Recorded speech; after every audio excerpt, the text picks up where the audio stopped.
वो कृष्णपुर नाम का एक गांव था जो एक दिन अचानक बाढ़ में डूब गया। गांव के सभी लोग पानी से भयभीत होकर अपनी जान बचाने के लिए अपने घर के छतों पर चढ़कर मदद की गुहार लगा रहे थे। वहीं पानी में डूबी हुई एक बूढ़ी औरत शांता, बेटा कोई मुझे बचाओ, बचाओ कोई मुझे, बेटा कोई बचाओ। वो इस तरह मदद की गुहार लगा ही रही थी कि पानी से अचानक एक बड़ी सी शार्क आकर उसे अपने मुंह में पकड़कर अंदर ले गई। ये सब छत पर बैठे कुछ लोगों ने देख लिया। उन्होंने घबराकर कहा, अरे बाप रे, यहाँ तो शार्क आ गए हैं। यूं घबराकर चिल्लाने लगे। वहीं पास ही में छत पर खड़ी शोभा ने कहा, पापा मुझे बहुत डर लग रहा है, आप कहाँ चले गए? और माँ तुम कहाँ चली गई? मुझे बहुत डर लग रहा है माँ। यूं वो घबराकर रोने लगी थी। पानी से निकले शार्क एक एक कर सभी लोगों को निगल रहे थे। यूं बढ़ते बढ़ते वे शार्क जहाँ शोभा खड़ी थी वहाँ तक पहुँच गए। शोभा उन्हें देखकर बहुत घबरा गई।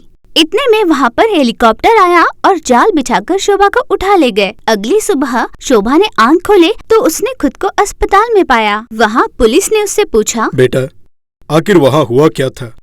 क्या तुम मुझे बता सकती हो? उस पर शोभा ने कहा, मुझे सब पता है।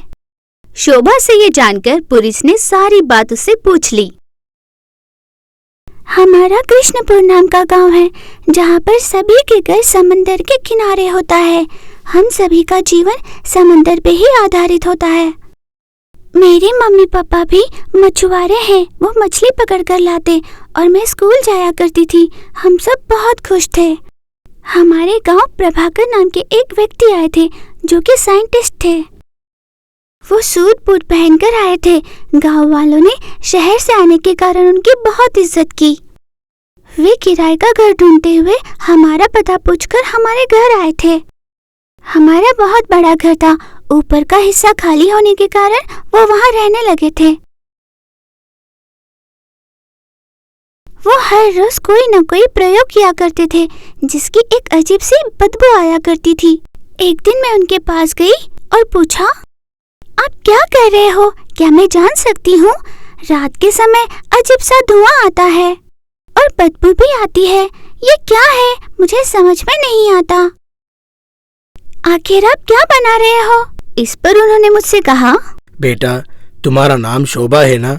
मैं यहाँ सबकी काम आने वाली दवा बना रहा हूँ। उस दवाइयों को समंदर में फेंको तो मछलियाँ अपने आप किनारे लग जाती हैं। मछुआरों को भीतर जाकर मछली पकड़ने की कोई जरूरत नहीं। एक गोली 100 मछलियों को बाहर लाने की क्षमता रखती है। मतलब ये कि एक गोली पिघलकर पानी में तेजी से घुलकर करीब 1000 किलोमीटर की दूरी तय कर लेती है। ऐसी अनोखी चीज बना रहा हूँ। उनकी ये बातें सुनकर मैं बहुत चौंक गई थी। ये तो बहुत बढ़िया है, इससे लोगों की मदद होगी। मैंने उनसे ऐसे कहा। उन दवाइयों को समंदर में डालने के लिए वो समंदर के पास गए। मैं भी उनके साथ गई। उन्होंने वो दवाई समंदर में डाली पर उसमें से कोई मछली बाहर नहीं आई। पर अचानक तेज हवा चली जिससे बड़ी बड़ी लहरें आनी शुरू हुई थी। ये देखकर मैं बहुत घबरा गई और वहां से भाग चली। समंदर में बड़ी बड़ी लहरें आने लग गई थी और साथ ही में बड़े बड़े शार्क भी आ गए थे। हवाएं इतनी तेज हो गई कि सारा समंदर का पानी बाढ़ बनकर गांव में घुस गया। लोग अपनी जान बचाने के लिए छत पर चढ़ गए। मैं भी छत पर चढ़ गई। उन शार्क ने बहुत सारे लोगों को मार खाया था। कई लोग पानी में डूबकर मर गए। सारा गांव तितर बितर हो गया। इतने में किसी ने जाल डालकर मुझे ऊपर उठा लिया। उसके बाद क्या हुआ मुझे कुछ याद नहीं। अब यहाँ अस्पताल में हूँ। इस तरह शोभा ने सारी आप बीती बता दी। उस पर पुलिस ने कहा, सरकार की अनुमति के बिना कुछ लोग ऐसा जानलेवा प्रयोग करते हैं। बेटा क्या तुम उस साइंटिस्ट को पहचान लोगी? उस पर शोभा ने हामी भरी। मैं तुम्हें कुछ मृत लोगों को दिखाता हूँ, उनमें से तुम्हें पहचाना होगा। फिर पुलिस ने शोभा को एक एक कर लाशें दिखानी शुरू की। शोभा ने एक एक कर ना कहा। इसके बाद एक शव को देखकर उसने कहा, पापा पापा पापा ये मेरे पापा है। मेरे पापा को क्या हुआ? पापा एक बार उठो ना पापा। इस तरह शोभा रोने लगी। उसे रोता देख पुलिस ने उसे दिलासा देते हुए कहा, दुखी मत हो बेटा, एक बड़े जहाज के ऊपर गिरने से तुम्हारे पापा चल बसे। मेरी माँ कहाँ है? मुझे बहुत डर लग रहा है। औरतों के मृत शरीर को दूसरी जगह रखा है, मैं तुम्हें वहाँ ले चलता हूँ। ऐसा कहकर वे शोभा को वहाँ लेकर गए। शोभा मन में सोचने लगी, भगवान, ये मेरी माँ न हो, मेरी माँ को सुरक्षित रखना भगवान, मैं आपके सामने हाथ जोड़ती हूँ। यूं घबराते हुए वो एक एक कर सारी लाशें देखने लगी। अचानक उसको उसकी माँ की लाश दिखी। माँ, उठो ना माँ, तुम मुझे अकेला छोड़कर चली गई। तुम मुझे छोड़कर क्यों चली गई माँ? वो यूं जोर जोर से रोई जा रही थी। पुलिस ने उसे सांत्वना देते हुए कुछ और लाशें बताई, पर कहीं भी उन्हें साइंटिस्ट की लाश नहीं दिखाई दी। यही बात शोभा ने उन्हें बताई। पुलिस ने हाँ कहा और उस शोभा को एक अनाथ आश्रम में भेज दिया। शोभा अपने माँ बाप को याद करती हुई उसी अनाथ आश्रम में रहने लगी थी। दूसरी ओर साइंटिस्ट किसी और समंदर के किनारे वाले गांव जाकर फिर से अपना प्रयोग करना शुरू कर देता है।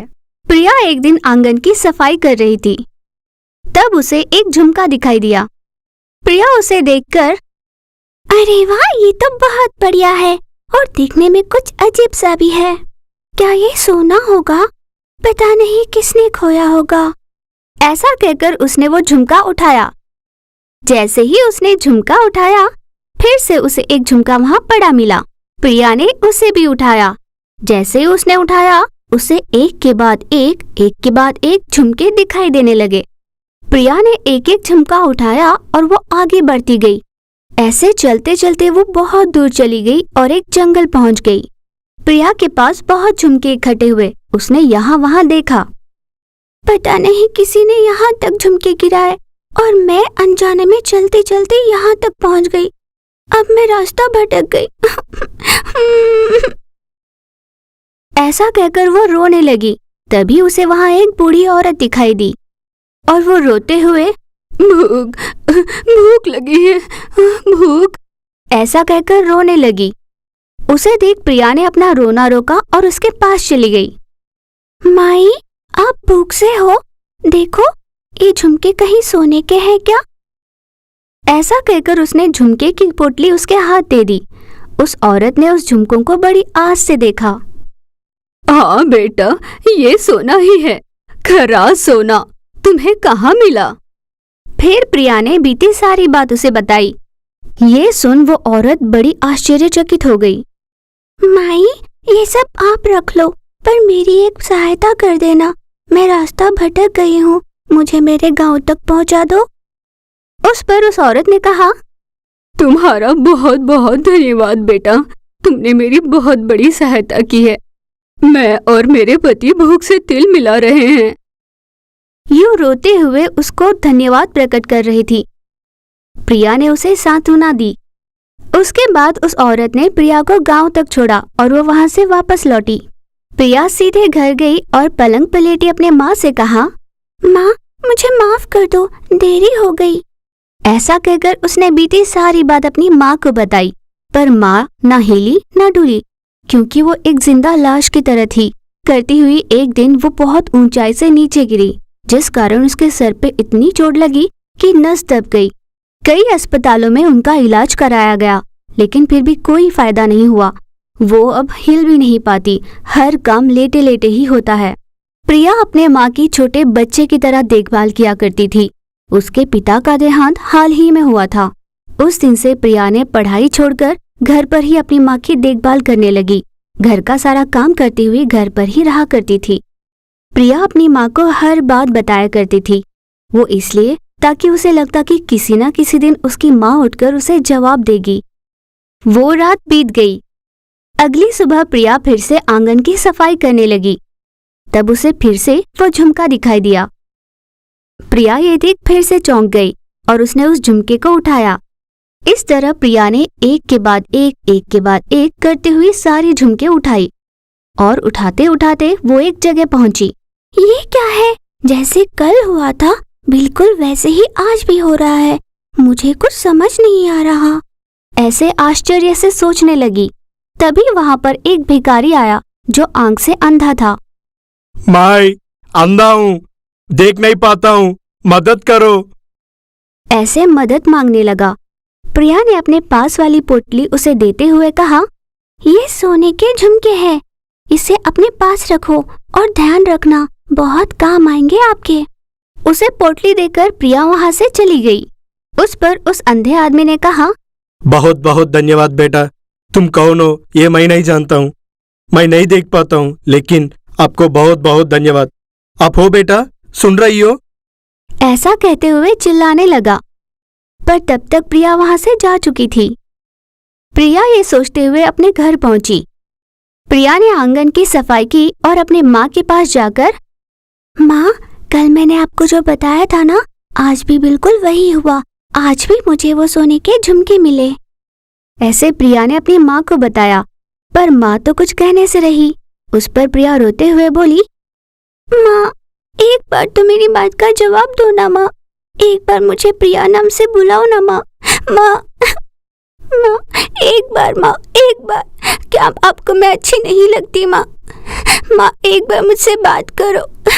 माँ, माँ, एक बार माँ, मुझे प्यार से बुलाओ।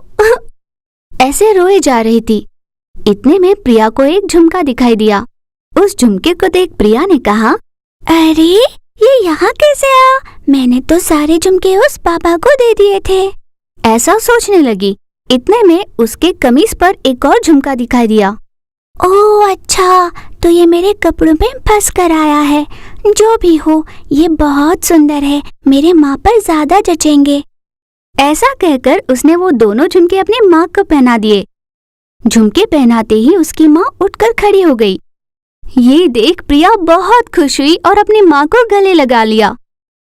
तब प्रिया की माँ रोते हुए बोली, मेरी प्यारी सी बेटी, कैसी है तू?